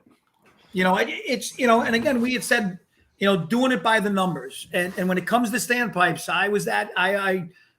because so much can go wrong and they go bad in a hurry, and it's very hard to turn that corner and go back. So, the little things mattered, at every fire, but those the little things matter because it's never one big thing that causes a problem. It's a multitude of a bunch of little things that go wrong. Yeah. And then the fire says, well, screw you. If you're not going to react to these problems, I'm going to punch you in the face. And then we're standing at attention. You're talking to my guy all wrong. I know what movie that is. One of my favorite movies. Joe Dirt. What is that? That's Joe Dirt. Oh, it's Joe Dirt. Yeah, it is. Hey, Mandy. You're talking to my guy all wrong. No, it was Brandy. Remember Brandy from Joe Dirt? Oh my Brandy, God. Yeah. It's the wrong tone. Hey, it's the wrong tone. My guy all wrong. Stab you in the face with a soldering iron. What other pictures we got, Dons, that we could talk about? Actually, I did wanted to touch on something, if you didn't mind, was your thoughts on, because I know we have some conversations on not relying on the FTC or even the riser. How's FDNY or some other areas? Are you into portable standpipes? And do you guys do any of those kind of things?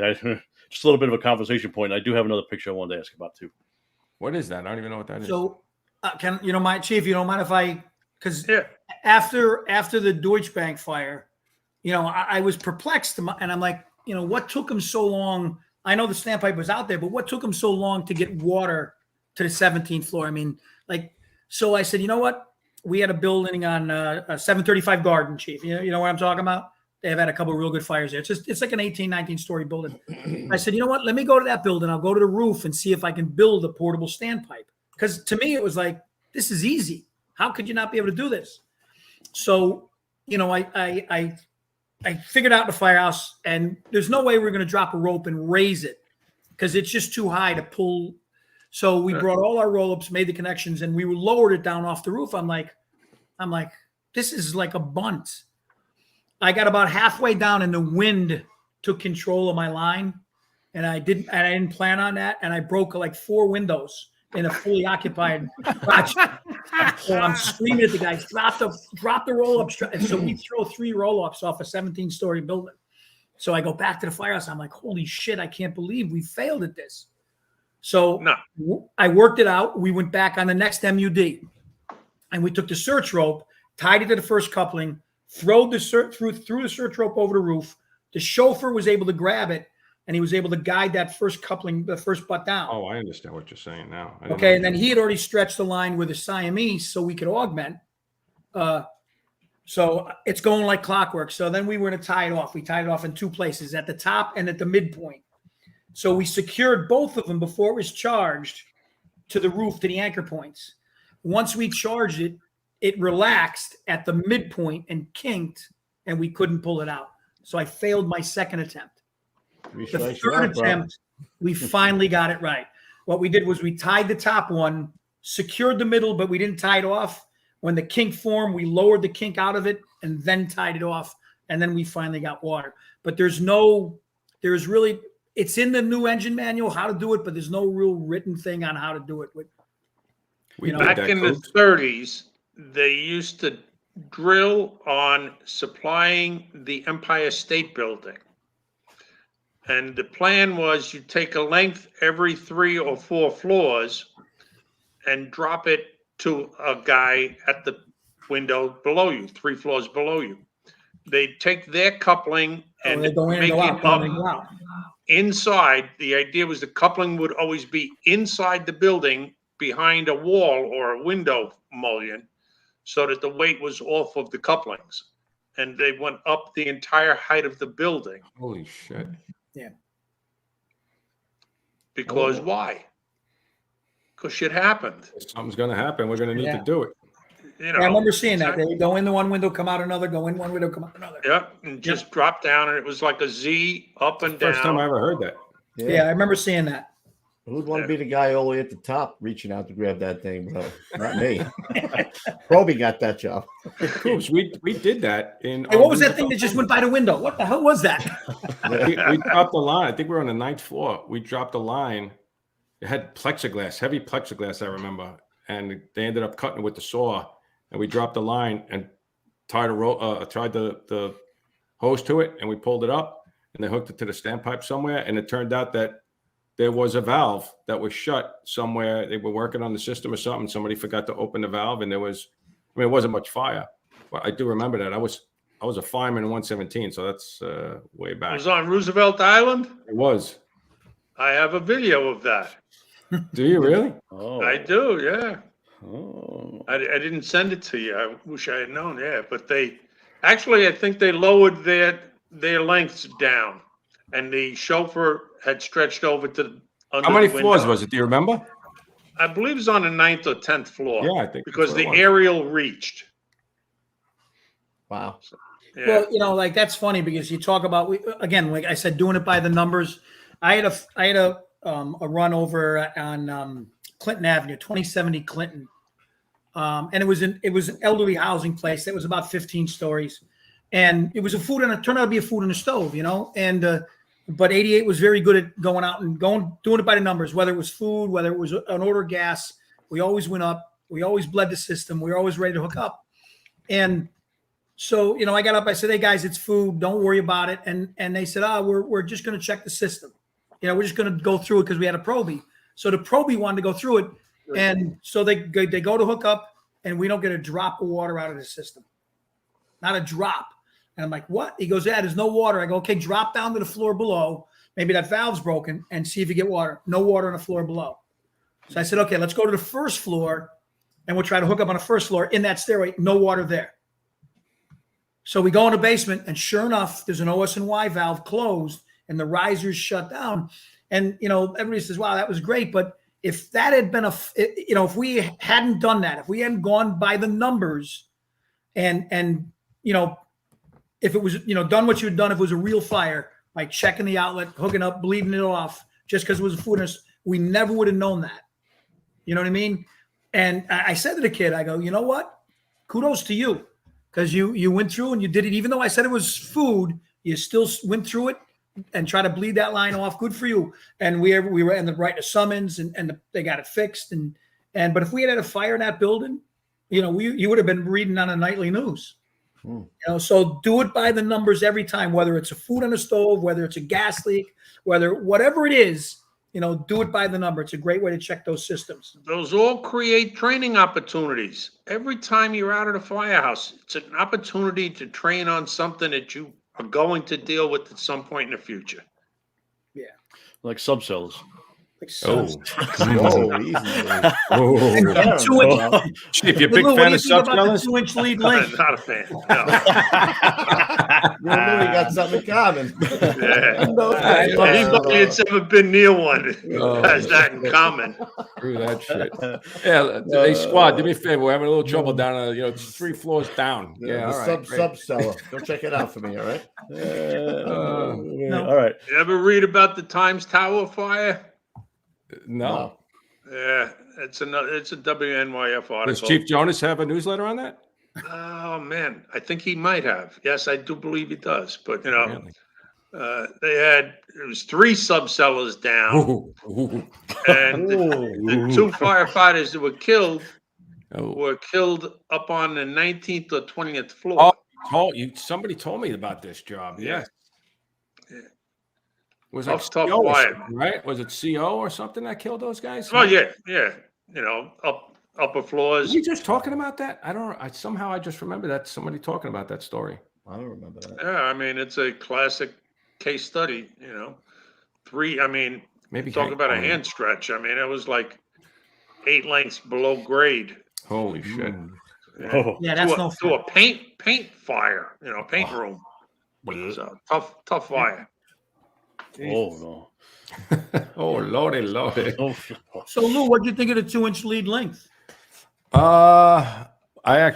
didn't have that. I wasn't. You were out already? I was in the squad already. Yeah. We didn't. Yeah. Again, like I said, my question was why we did that. Nobody, and it was always because it was easier. That's all. Well, again, I hate to keep going back to the one fire, but Vandalia Avenue, 290 1 3/4 stretched 1 3/4 length as a lead length. We went back a week afterwards, and I have a picture of the flow testing. 19A. 19A. Let me find that one for you. 19A. We went back a week afterwards at 5 o'clock in the morning, the same day of the week, to reenact the fire. And that, when you put an 1 3/4 line on the end, an 1 3/4 nozzle on the end of a 2.5 inch nozzle, what do you got? You got an 1 3/4 string line. That the 2.5 to 283 stretch, we duplicated it also, flowed them both at the same exact time. The 2.5 had 290 gallons a minute out of the 2.5. That's how much pressure they were pumping it at. And the 1 3/4 was about 150. So you got almost double the water out of that 2.5. And yeah, it's work. I get it. But man, I agree. Water. So I don't know if I said it earlier. We're sacrificing, with the 2-inch lead length, with the 1-inch tip, we're flowing about 220. And with the 2.5, with the 1 1/8 tip, we were 265. That's the target flow. We're probably flowing more than that, but that's the target package. How is the mobility? Are the guys happier? Well, here's the thing: we overpumped the 2.5 anyway. We always did. For some reason, the 70, 80 numbers were always too much. The friction losses were too much. If you pumped it right and went back to the 250, you'd get a little more mobility with the 2.5. And really, you're looking to get to the break point. That's what you're looking to get to. And so we sacrificed 45 gallons per minute of flow for an 11 pounds of nozzle reaction difference. So you're talking a gallon and a half, the weight of a gallon and a half of water difference of nozzle reaction, we're sacrificing 45 gallons a minute. Flow. And I just didn't, my question was the why. Why are we sacrificing? Because remember, like we started this, the original NFPA 1465, the system was built for the hose of what we can put out. When they designed those, when that first came out, what's the attack package? We're going to build a system to supply that package. And for some reason, we want to change that package now. Well, you can change the package. You got to be prepared to change the pressures. Yeah. And we don't always have control over that. No. That's part of the issue. 90 again, we're back to the same question, Tim. 99% of the time, you're going to get away with it. In a residential fire, 1 or 2 bedrooms, yeah, that 1 3/4 or 2 Fuck's going to get it with the can. Listen, here's the bottom line is when wind is playing a role on the fire is when you want the 2-inch gallons. Yeah. It's as simple as that. I can have half the flat burning in a project building and the 2.5. If the windows hold, I'm putting that fire out 100% of the time. But if I have a window that fails and the wind starts playing games with me, I don't want to sacrifice 45 gallons a minute of flow. I just don't want to. Chief, what's your experience with the curtain? I love the curtain. Pay no attention to the man behind the curtain. What's that? Pay no attention to the man behind the curtain. We've had guys saved by it. I mean, when we first did the testing with it, we bought 100 engine companies from all over the city to the Rock, put a wind-driven fire in that hallway, said, okay, who wants to go down that hall? And now one of them wanted to go down that hallway. Okay, watch this. Call me. And we said, okay, watch this. And drop the curtain, and it's like somebody turns the switch off to the fire. Really? That's how fast it is. Timmy, were you at the Governor's Island tests? I tried to get out there, but it was a very closed shop. Okay. Yeah, I would have gone. I didn't want to get paid. I just wanted to go out there and watch. Yeah. Again, are guys able to get it into position quick, Chief? How does that work? It can be done. Now, that's the KO curtain, so every truck has that. It's a one window blanket. The squads and the rescues carry the bigger version, the 10 by 12 version. The divisions carry them. You got to have people dedicated to that mission. I mean, it's not the first due engine's going to do that. That's the third or the fourth due engine or the rescue or the squad. And when I was in SOC, guys, I laid the policy out. If you go to a high-rise MD, you bring it to the command post. And guys, well, I don't want to use it. I get me out onto the fire floor. I'll put it out. No, that's the most crucial thing you can do. If you got fire out in that hall, you drop that blanket, and it's like turning the fire off. So it's back to a routine apartment fire. What's that? The firemen's turned that shit off. Firemen turned it off. Absolutely. How about the coward stick? I mean, the floor below nozzle. Coward stick. Again, is it something that we use at every fire? No. Is it something that you've been beating your brains out? I mean, last resort. You go back to these fires. I mean, the Lionel Hampton apartment fire. We sent 30 guys to the burn center. And the fire burned itself out. Nobody put that fire out. Same thing with Park Avenue. Park Avenue burned itself out. Yeah. So we have tried the initial attack. You've tried it, and it ain't working. Okay, here's a plan B. Here's a plan C. So I'm one of those guys that you got to have options. You got to know what the fire is doing. You got to know the building around you. You got to know what you can have and pick the right option. So. Patty Lee always with the towel out. Yeah. Yeah, but they only go so high, bro. That's it. With a half-inch tip? Wait a minute. Was that a half-inch tip? Inch and a half, I thought. I can go back to it. Let me give you a second. Let me go hear this. 8. Half-inch tip. Yeah, half-inch tip. Put the, Tip that rig over. That's what you'll do. You'll tip that rig over. Funny guy. That Patty Lee. Options. That's all it's about is options. Yeah. Well, like Plan I said, A, plan B. that's the tip of the iceberg as far as an engine, as far as what we do. I mean, you want to be a good engine, you master those fires. Yeah. Like I said, as an officer, I'm along for the ride and Lou, you'll know that too, working in 290, 103, that engine officer's along for the ride 90% of the time. But at a Standpipe, you've got a lot of decisions, critical decisions to make, and where you're going to hook up and why you're hooking up there. Like, we used to have down by Esplanade Gardens, we'd have the cabinets in the hallway, and then you'd have a core construction with scissor stairs behind the elevator shafts.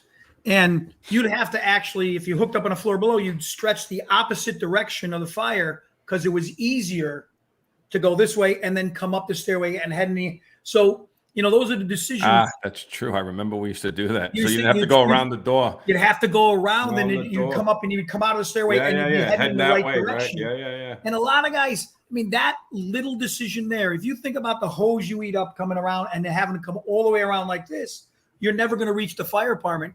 So, as an engine officer, you've got to be on your A game, know your buildings, and be able to make those decisions, whether they're unpopular or not, and say, no, this is what we're doing. This is where we're hooking up and we're stretching this way. And we're not going to stretch up the stairway because I'm not comfortable with the hallway. It's game day time. And as an engine officer, for those fires off a standpipe, that's where you really have to, for me at least, you've got to be at the top of your game, keep your perspective wide about what's happening. And like the chief said, nothing wrong with going to the floor below and really determining, hey, if they're saying it's in the that eagle was line, a done deal every time. Yeah, you have to do that every time, man. Just see where the apartment is. If you don't know, most of the time you would know because if you were in those buildings all the time, you would probably have a pretty good idea where it was. But always take a quick peek. Did you ever tell a guy I always go to the floor below, and their answer always was, that takes too much time. I'm like, really? Let's go to a real fire. I'll go to the floor below, find out where the fire is, run upstairs and know exactly where it is, and you go look for it. See who gets there first. Yeah. You know what I mean? So very valuable. That whole thing about time, go screw yourself. Like, I'm going to get on that floor below. I'm going to find out exactly where that E line, F line, G line, whatever it is. And I get to and 4 doors down. You want to know something? This was the truth too. Again, like I told you before, most of the time I was running those stairs. If it was on 8 or 7, whatever it was, I was not waiting around. I didn't know who was in the elevator. I was up the stairs. I would get to the floor below. It was a chance for me to catch my breath because if I ran all the way up to the top floor or to the fire floor, open the door, whatever, start to put my mask on, then go in after I just ran up the stairs, I would be like, in my face piece, I'll be like, stopping for a second just to get an idea of what was going on and where the apartment was gave me a chance now to walk up the stairs, right? And I would control my breathing a little bit better, and then I would able to put the mask on and then go, So I did the same thing, except I only walked to the second floor. Adam Bronx, guys. Yeah, you're in good shape back then, huh, Roof? Oh my God. Hey, guys, want to know? Maybe you should use your blankets behind you instead of the fire blanket. I mean, my curtains. We got these fire curtains here. They'll work for anybody over here. Somebody please burn those, will you? The fire curtains are for hiding fat chicks. Come on, stop it. What was I going to say? You want to talk about that? Your outlet there, Tim? Do you want to talk about that? The Y. I want to show them that, because that's a building specific thing, So, this isn't a standard thing up in the FDNY, but, if you have certain buildings in your district, we had what they called, I believe, sandwich style, where it was a 27-story building and it had 9 elevator stops. And each elevator stop would serve 3 floors, one above, one below, and that floor itself. And so if you needed a second line, realistically, the stairway would only come out on those floors also, and you'd have to go 3 floors below to get the second line. So, and it's written in the books that which you would can be do 6 this. floors below. Yes. If the first engine. floors below. Theoretically, yeah. So, we modified this one a little bit because we actually, with the pressure gauges on it, the gates didn't open all the way. So all we did was take the set screw and move the gates a little bit so you can control the opening and closing without flipping the face of the pressure gauge around underneath, if that makes any sense. And the other thing, if you're going to use something like this, and I'm not against it, you will be able to supply the 2 hand lines. The riser will be able to do that, because we've already said at the most remote outlet under NFPA 14, it's got to have the ability to supply 500 GPMs. So if I'm on the 3rd floor, I'm going to get 500 GPMs out of this. If it's a 27-story building and I'm on the 27th floor, NFPA code says I've got to be able to get 500 GPMs out of this. So it will supply that. But I don't know, if you look at the handles, if you're going to use something like this, at least mark those handles. I don't know if you see the tape on them. Mm-hmm. So if I say, hey, shut down 88 down red, slide, yeah, right. hey, shut down the red or shut down the white. So red was always for us, was our line. The red was the first line. The fire was, the guys that came in after that. So, but it's something you can do. And if you're afraid you're not going to be able to supply it, NFPA code says that you can, And what should you do? Take it out and test it. Take it out and test it. And it's a building specific appliance.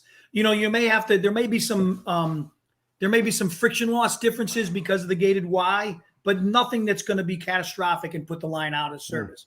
If you get 20 pounds difference for appliance, and I believe the FDNY uses 20 pounds per appliance for the Siamese and the outlet itself. So, but building specific, and you can do this. So if you want to get 2 lines off the floor below, you can do that. It's not out of the question, right? So yeah, and that we had 2000 Valentine, 365 Ford Street, another building on 183 Street. There was a bunch of them within the 19th Battalion, and all those engines that responded to those buildings had one of those, and it was the responsibility of every engine to bring that with them to those buildings. All right, good. So that goes back to knowing your buildings, knowing the systems. So I was going to ask you, your standard 2.5 to 2.5, obviously, to your Siamese here, standard, right?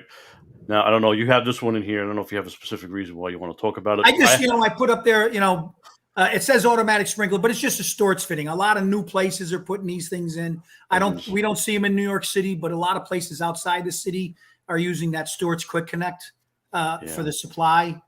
I was going to say, and supply with the biggest line you have. I don't know why people think that, not a good idea, Tim. What's that? Supply it with the 5-inch line.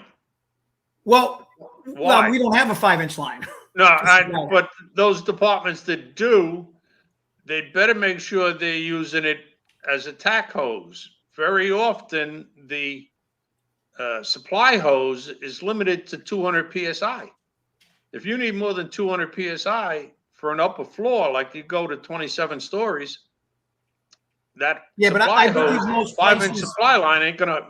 But I believe most places that have the storage, because the storage is ready to supply those.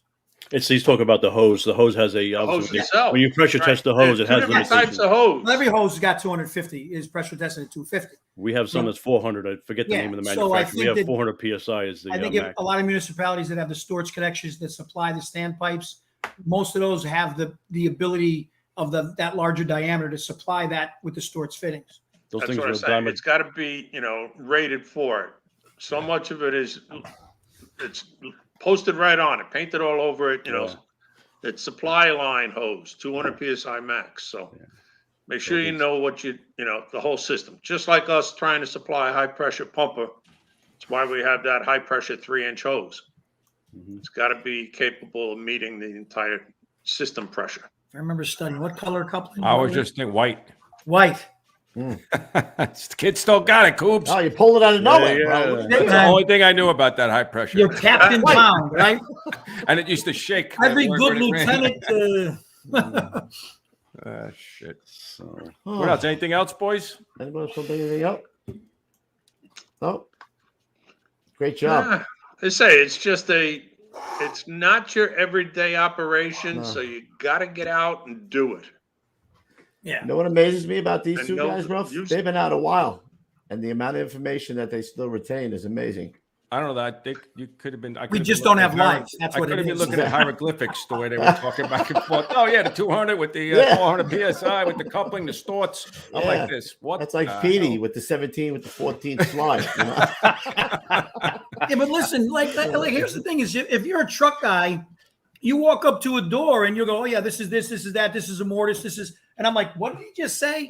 You know what I mean? Like you're an expert at what you do. Yeah, right. That's all. all. You forget though, man. My son's in Boy Scouts. He said, "Dad, can you show me how to tie this?" I'm like, I don't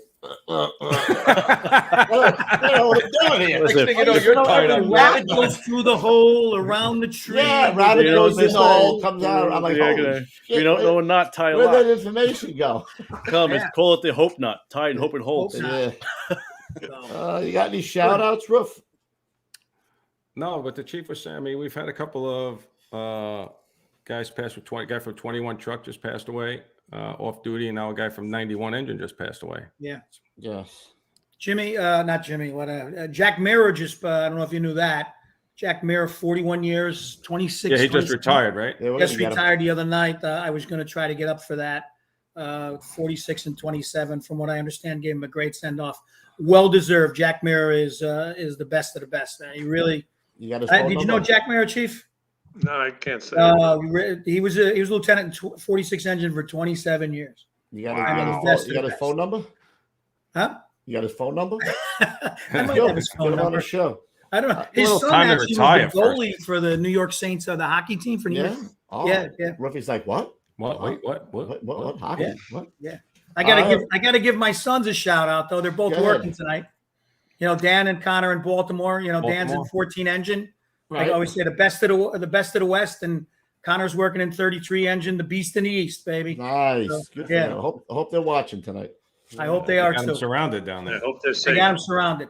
My poor kid got his car stolen in front of the firehouse the other night. I don't believe it. Shocking. Baltimore? No. Yeah. Well, Kia. The Kia boys got it, I guess. Ah. Yeah, on his birthday, no less. Kia Klett. The Kia Klett. The Kia Klett. It doesn't have that same jingle as the it doesn't really. Like, you know. Shit. I got one shout out coming from Mrs. Procaccini's husband. It says, "Yo, bro, can you give my buddy Lieutenant Ricky, he's a Guinea, I don't even know how to say it, Mangamili, a shout out his retirement from the City of Bridgeport Fire Department after 36 years of service, with over 20 years of that as a lieutenant on Rescue 5. Thanks." Oh. Yeah. Well, good. Like Enjoy the retirement, bro. Enjoy the retirement. Amazing. We talked about standpipes for an hour and 48 minutes. Oh my God. Shoot me. Yeah. Put a soldering iron in my eyeball. Talking to me all wrong, man. Hey, Come on. you're talking to my guy all wrong. It's wrong tongue. It's the wrong. Do it again. I'll stab you in the face with a soldering iron. It's the No wrong. dirt. All right. For you guys that don't know, we will be taking a break. We will be only doing one show a week. That'll be Thursdays for the month of July. We need a little break. And And August. then we'll back.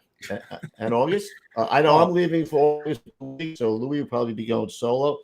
I'll be in the Philippines. I'll be off in the Far East, bro. Eating a lot of rice, hanging out with the Asian folks. Yeah. And all that stuff. So I don't know what we have Thursday. Vegemite sandwiches. We have something on Thursday? I think we This do. Thursday, Right? no, this Thursday so far is open. We have every other weekend taken care of. We got some heavy hitters coming up. We got the guy who's 90-something years old, you said, right? From 17 truck. He's 92 Was his kid years on a old. job Laffy in 22 truck? I think there was a Laffy in 22 truck. It could be. Yeah. We got Tim Kelly, retired, FDNY Rescue 1, Rescue 4. He was our boss in the squad when me and Louis got there. So Timmy we got Kelly? July. Yep, Timmy Kelly's coming. 88 and 38 guy. Craig Yes. Pete is coming on. Rescue 3. Craig So we got a lot of good Thursdays coming up. We're going to be taking Mondays off. I 30 hope you truck. miss us. Yes. That is correct. And that's all I got. I want to thank these two gentlemen with their heads full of knowledge, bringing it and sharing it with you guys. I hope a lot of young guys rewatch this and take all this information in. Hopefully learn a thing or two. Learn a thing or two. Learn What, you got yourself. anything, Guns? No, I just thank all for the super chat and all the support from our Monday night show. That was great. Amazing, right? We got a great support system out there. We appreciate you guys. All right, and don't forget, if you were on the show in the past 8 months since last August, or 10 months now, I'm sorry, send me your email, please, for the boat trip. Boat trip is coming up. I sent you mine tonight. I already got mine, yours. right? Yeah. You're already on the Evite list, so is the chief. Already punched it in. We got All right, Guns, we got a sauna on the boat too, Chief. So Sauna, hot like a sauna. Chief went last year, so he knows. I think Klett went last year too, right? No, I didn't. I couldn't make it last year. Great Oh, you trip. couldn't make it? No. All right, so you make this. This is August 5th. I'm going to try to make this year, yeah. Yeah, well, you better. Yeah. All right, It'll guys. be a big deal with the red carpet, rose petals, and shit like Oh, that. sure. Right? Yeah. I'll pull up in the Klett Taurus just so you get the Word up. Yeah. Yeah, we have the new outro too, by the way. Very short. Oh, play it, brother. Here we go. We'd like to thank you once again for tuning in to the Getting Salty experience. As always, if you think we're out of good content, far from it, of course, my friends. You can find us on LinkedIn. You can find us on Instagram. You can find us on Twitter and Facebook, the Getting Salty fans. And also Getting Salty Apparel is on Facebook, too, if you want to follow that page, if you're not doing so already. Audio-wise, iTunes, Spotify, Spreaker, and anywhere else that you may get your podcast, YouTube, the Getting Salty experience, where if you subscribe to us, of course, you can click the bell to make sure you never miss a video of ours, whether it be a spotlight on, whether it be a cock lofts and cocktails or a brand new episode with a heavy hitter from the fire service. Be sure to do so. We thank you once again for tuning in to the Getting Salty experience. Wow, that was good. Yeah, Sweet. nice. Right to the point. All right, Sweet. thanks for coming on. Mike again does tonight. good work. He does. That Mike's all right. I don't know where He's was okay. he tonight? Getting He's launched? he's actually at City Field. He's watching a ball game. Was that the Met game? Yeah. I can't watch anymore. I want to throw up every time I watch now. Can't wait. Is it football season? Holy No. You could throw up there too. I'm a Jet fan, baby. We're winning the Super Bowl this year, baby. We're going all the way. Oh, can you imagine? That's the guy. You got to get Anzalone to come on. Yeah. AETS. Oh, that guy? Yeah, somebody knew him. I forgot. I who know knew Eddie him. very well. I went to his wedding. Well, why don't you cough up the number, bro? We got Yeah, alligator on. I was with him. Eddie's a great dude. Like this, hey, buddy. Eddie's Send a it great over. dude. Well, that'll be a fun. Steve, you show. remember Eddie? I know Ed. Yeah. So send it Yes, over. he was. Rover. Send them. I'll on send over. I'll send it to you. All I don't know if he'll come on, but he I'll might. talk. I'll talk. Louis is a smooth talker. He gets. Is he? Oh, He'll make Eddie's that over. He can't entertaining. refuse. Eddie's Can't entertaining. I mean, it'll be a entertaining. good show. I'll We'll make get him the an offer. helmet. Can't refuse. He's a yeah. great dude. Refuse. Let's do it. He's a great dude. All right, guys. We'll see you not Monday. We'll see you Thursday. Thanks, Until guys. then, All right, gents. Good seeing you all. thank you, sir. Take I'll care, see you- Chief. I'll see you in a random Chicago. airport somewhere. Until then, stay low and go. All right, everybody. We'll see you at the big one. Everyone, good night. Stay safe.